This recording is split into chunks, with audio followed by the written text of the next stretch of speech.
I never thought I'd be involved with farming, but I met and I married a dairy farmer from a wonderful farming family.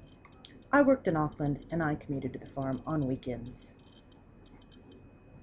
When our first child, Andrew, was born, my roles changed from sales and account management to chief calf rearer, cook, and a full-time mom. I found the change from career to farm and babies a challenge at times.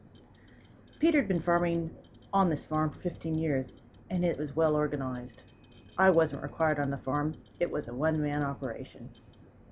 Eventually, we both were getting bored, and we both needed a new challenge. So we started looking at our options in the dairy farming industry. I remember long phone calls with my folks back in the States, talking about challenges and difficulties and the stresses that we were facing. And my mom sent me this saying, "Change of any sort requires courage." We kept this up in our office. As we looked at the various options of farming in either Canterbury, back in the States, or even staying in the Waikato, we knew there would be a change. Eventually, after 3 years of looking, we bought our dream farm, 160 hectares south of Timutu. The first year was a huge challenge. It was the first time employing staff, first time having more than one herd of cows, the first time we really needed a four-wheel drive tractor. Peter worked nonstop, and I helped where I could with calves, kids, getting the cows in, and, oh, yeah, the farm office. That first year, I also went to a Women in Dairying conference in Hamilton. I remember getting dressed up for the first time, wearing my old office clothes, and it felt great. I met some dynamic ladies. Some were new to farming, like myself, and others seemed so skilled and knowledgeable. They were absolutely inspiring. I came away from the conference feeling like I did do something of value on our farm. Sadly, only a month after that first conference, Peter and I were celebrating surviving that first year with some friends in Hamilton. On the trip home, the car we were passengers in hit a horse, and Peter suffered severe head injuries, and sadly, 4 weeks later, Peter died. It was the pits. My world was torn apart. The kids were only 2, 4, and 6 years old. The key person in my life and our business was gone. I had never really milked the cows. I didn't even know how to turn the milk machines on. And I wouldn't be able to tell if a cow was calving unless the legs were poking out. It was July, only weeks away from the busiest time on our farm. I read books about grief, and I learned how to talk to the kids about their dad. But nowhere could I find any information about how to cope with losing your husband and to run a dairy farm. I had Robin Clements from the Network for Women in Dairying call in, and she asked if she could help.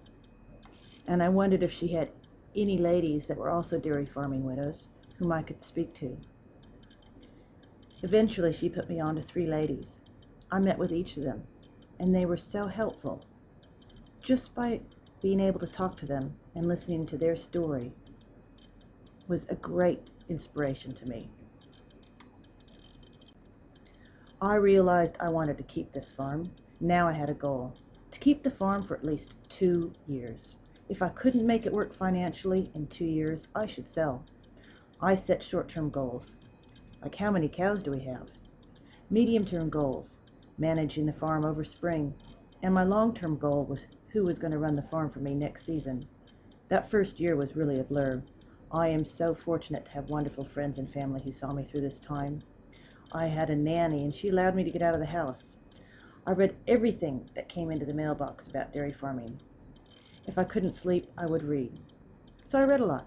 I attended discussion groups. I interviewed for a new accountant. I had to make so many decisions about the farm that sometimes I just felt like screaming. For 2 years, the farm really occupied my life. I remember my son Andrew asking one afternoon if I could come play with him, once I got the farm sorted.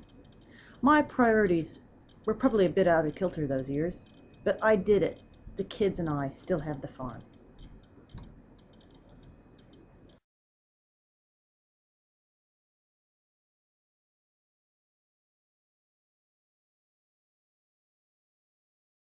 I have learned heaps over the years. I became more involved with the Network for Women in Dairying as a board member.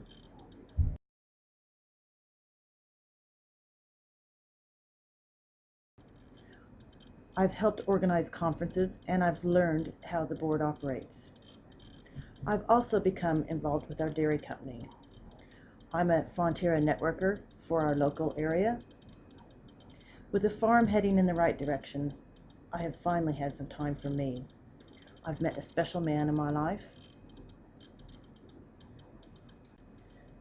Glenn and I have blended our families together. We're a bit like the Brady Bunch. Glenn and I have formed a company and now are very involved with the day-to-day management of the farm.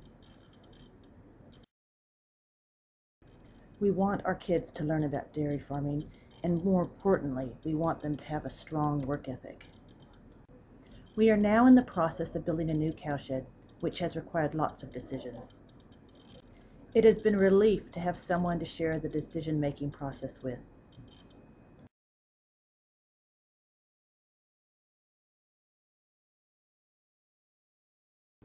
I know the challenges are always going to be there, and I know a change of any kind requires courage.